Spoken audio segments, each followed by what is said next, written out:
Violet Jessop was a shipwreck survivor several times over. She traveled the world aboard some of the most famous ocean liners of all time. It started when Violet became a stewardess on transport ships for the Royal Mail Line, just like her mother.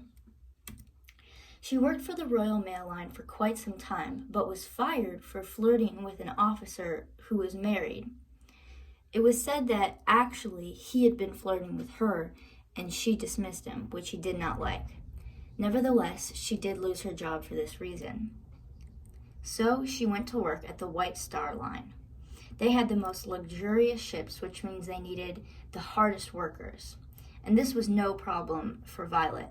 In fact, she grew quite the reputation in this company. She was so good at her job that she was handpicked to work on the Olympic. Launched on October 20th, 1910, it was supposed to be the most luxurious ship of its time. It set out in June, and in September it collided with the HMS White while Violet was on it.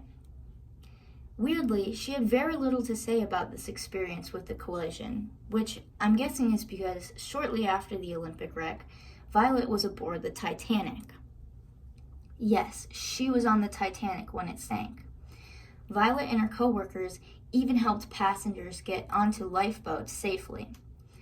After helping people, she was directed to get onto a lifeboat herself and was handed a random baby. Overall, she returned to home unharmed. And now this is weird. After returning to England years later, she got a call from someone saying that they were the baby, and then they just hung up.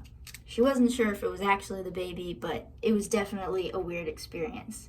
And I will say, her version of the Titanic definitely seems a lot less dramatic than the movie. With that being said, later in her life, Violet joined the Red Cross when Great Britain declared war with Germany in 1915. So I didn't mention this before, but she wanted to be a nurse as a kid, and she actually got to pursue her dream through the Red Cross Association.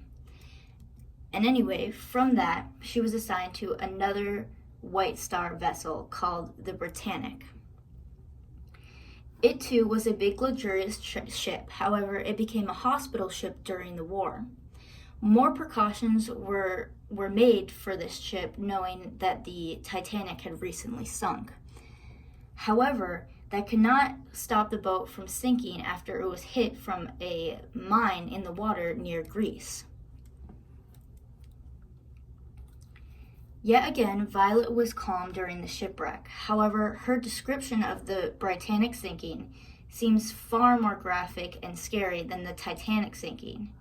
Even though more people died in the Titanic sinking, this wreck was more gruesome because the ship's propellers were still turning while the ship was going down. This created chaos. The propellers were sucking men and debris towards the ship. Sorry about that, some technical errors. Anyways, what I was saying was, Violet realized while she was sitting in her lifeboat was that if she didn't get out and start swimming, she too would be sucked up by the propellers. So she did exactly that. She started swimming. But what she failed to realize was that she was still wearing her big coat and it was making her sink. Just in time before she drowned, somebody caught her and they all found refuge on an island nearby until help came. With that being said, 28 people did in fact die, but Violet made it out alive. Obviously, the Britannic was the scariest event she had ever experienced, especially on a ship.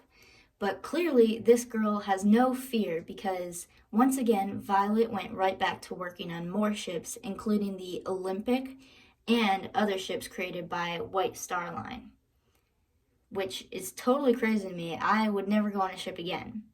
But anyways, thank you for listening to my presentation. I hope you learned something new today and found the story as fascinating as I did. Clearly, Violet Jessop is a very accomplished woman, even with all of these obstacles that she faced.